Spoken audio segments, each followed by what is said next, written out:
யானைகளை பயிற்சி செய்யும் இடத்தை சுற்றி பார்க்க ஒருவர் வந்திருந்தார். அந்த இடத்தை பார்த்த அவருக்கு ஒரே வியப்பு. அவ்வளவு பெரிய உருவமுள்ள அந்த யானைகளை அதன் ஒரு முன்னங்கால்களில் சுற்றப்பட்டிருந்த சிறு கயிற்றை மட்டும் கொண்டு கட்டி போட்டிருந்தனர். சங்கிலிகள், கூண்டுகள் எதுவும் இல்லை. அந்த யானைகள் எப்போது வேண்டுமானாலும் அந்த கயிற்றை அறுத்து கொண்டு போய்விடலாம் என்று தோன்றியது.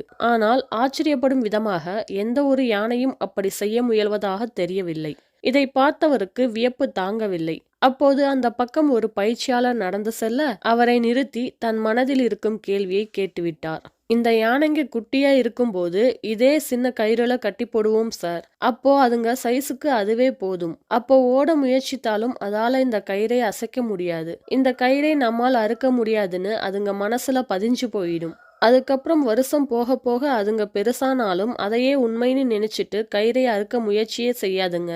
பயிற்சியாளர் சொன்னதை கேட்டவர் அதிசயப்பட்டார். அந்த யானைகளுக்கு நல்ல பலம் இருந்தது. சின்னதாக அசைத்தாலே அந்த கயிற்றை அறுத்து விடலாம். ஆனால் மனதினுள் முடியாது என்ற அவநம்பிக்கை இருக்கவே முயற்சி கூட செய்யாமல் இருக்கின்றன. இந்த யானைகளைப் போல் நம்மில் பலரும் ஒருமுறை முயற்சி செய்து தோற்று போனதால் நம்மால் அதை செய்ய இயலாது என நினைத்துக் கொள்கிறோம். உண்மையில் தோல்வி என்பது நமக்கு ஏற்படும் பாடம். தோற்று போக பயந்தால் வெற்றியும் நம்மை தேடி வராது.